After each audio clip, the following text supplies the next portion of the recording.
O negócio é alcançar. Tudo isso eu te darei. Aí Jesus ouve, sabe que é isso mesmo, mas sabe que conquanto seja verdade, é verdade e mentira. Como aqueles conceitos que eu estabeleci no meu livro Enigma da Graça, na introdução, e um deles é de verdade e mentira, que você encontra no livro de Jó para todo lado. Eles mesmos falam da verdade besuntada de mentira, assim como falam da mentira besuntada de verdade. Era verdade. O poder, nesse sentido, do mundo, deste mundo, desta morte, deste aeon, dessa era, desse estado de coisas, está nas mãos do príncipe deste mundo.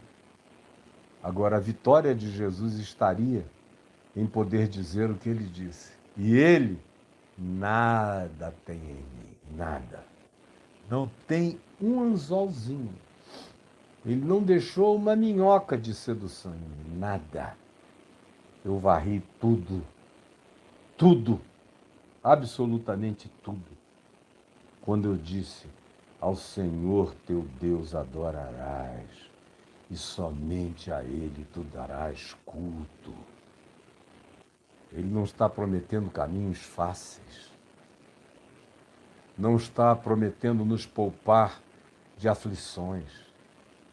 Ao contrário, ele diz que no mundo nós teremos aflições. Ele não nos poupa de tentações. Ao contrário, a semelhança de Jesus, conforme Hebreus 4,15, somos tentados em todas as coisas. A semelhança de Jesus, a diferença é que ele nunca cedeu ao pecado, à tentação, que com o pecado vinha. É por isso que ele pode ser o sumo sacerdote que se solidariza comigo, porque foi tentado em todas as coisas, a minha semelhança e não caiu em nenhuma, e eu caí em todas. Por isso ele é o meu intercessor, é o meu Senhor, é o meu Salvador, é aquele a quem eu recorro, é a quem eu imito, é como eu quero andar, é como eu quero ser, é como eu já sou dele e como me tornarei andando com ele. Somente ao Senhor teu Deus adorarás, não importam as consequências, com cabeça ou decapitado, abençoado ou amaldiçoado, possuindo ou despossuído, tendo ou nada tendo, experimentando meios abundantes ou esvaziado de todos os recursos. Não importa. Estou seguindo a Jesus Cristo e deste caminho eu não desisto. Que acabou virando marchinha de carnaval neopentecostal, mas eu já cantei isso nos anos 70 com muitas lágrimas nos olhos, quando era um hino de compromisso sincero dos cristãos com Deus. Estou seguindo a Jesus Cristo e deste caminho do Evangelho, não da igreja, do Evangelho, eu não desisto. Agora olhe e veja, os que têm conhecimento histórico dos últimos, pelo menos 1.700 anos, verão que a igreja caiu em todas as arapucas políticas, em todas. Que ela desenvolveu uma ideologia para cada proposta ideológica. Nos dias do imperador Constantino, apesar de Paulo ter denunciado a ideologia do império, em Colossenses, no capítulo 1, no verso 13, ele faz uma denúncia à teologia do império. A existência do império, quando diz ele, Cristo, ele, o Pai, nos libertou do império das trevas e nos transportou para o reino. O reino era entendido como algo legítimo, que se atinha às suas fronteiras definidas. Assim eram os reinos. Os impérios não respeitavam domicílios nem fronteiras. Os impérios queriam assambarcar tudo. Os impérios cederam à tentação do domínio absoluto, do tudo isto eu te darei se prostrado me adorares. Paulo denuncia isto, denunciando assim o Império Romano, na cara do Império Romano, que era o único império em vigência naqueles dias. Era o único grupo político que recebia o nome de império.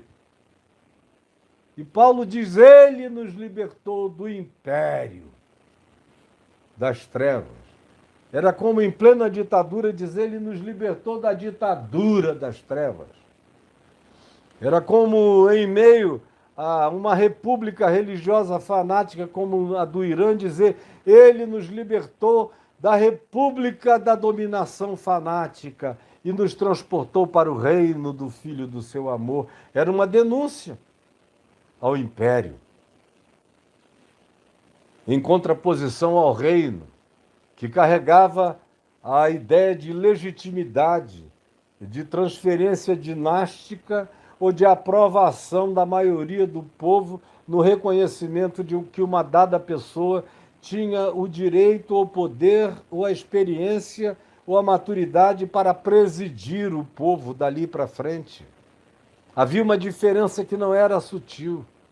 Mas, nos dias de Constantino, apesar dele ser o imperador, foi transformado no 13º apóstolo e se desenvolveu uma teologia imperial que dava valor e significado à evangelização transcultural, transétnica e transideológica da igreja.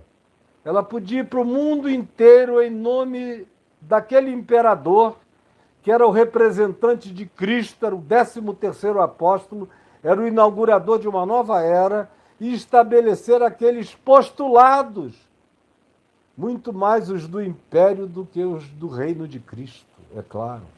Porque à medida em que o poder político vai crescendo, o reino de Deus vai se encolhendo. Porque o reino de Deus não é uma demonstração política exterior. O reino de Deus, Jesus diz em Lucas 17, está dentro em vós.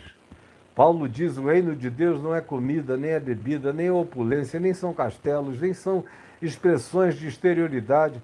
O reino de Deus é justiça, paz e alegria no Espírito Santo, que só cabem aqui no coração, aqui no coração.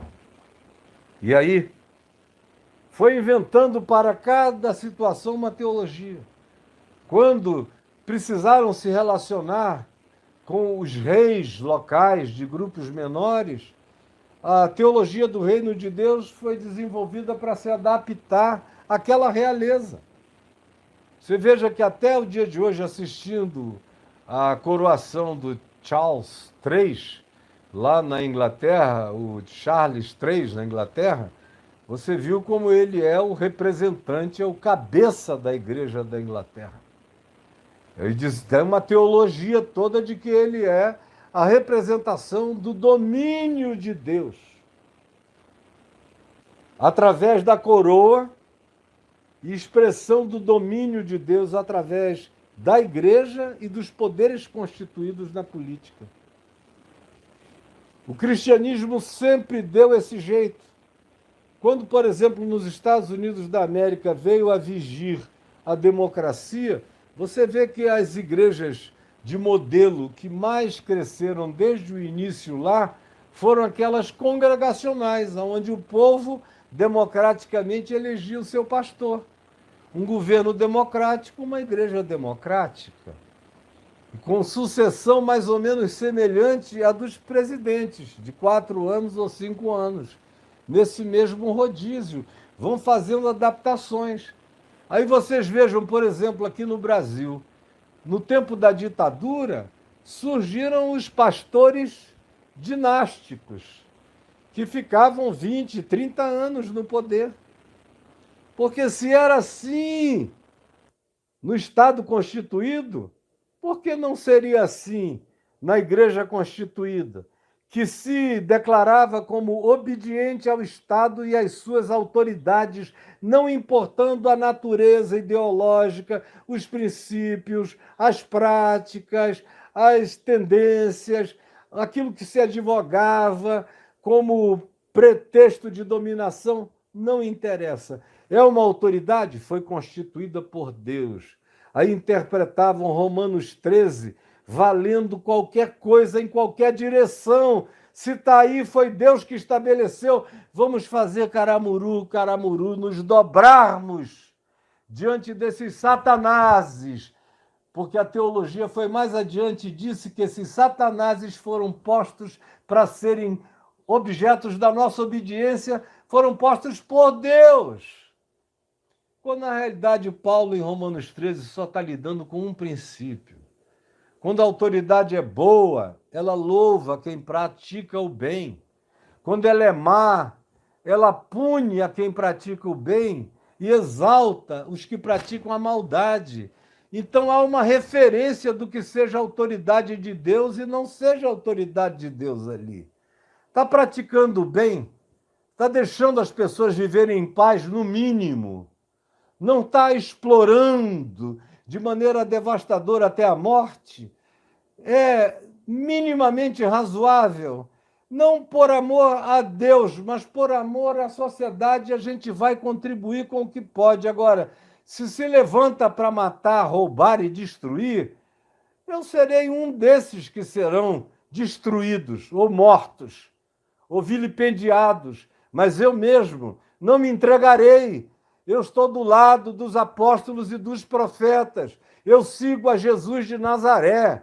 O meu caminho pode me levar à cruz, me levará, com certeza, mas eu sou filho da ressurreição que já está selada como penhor da minha glória em Cristo Jesus, da incorruptibilidade que é minha em Jesus, se eu andar segundo os seus passos.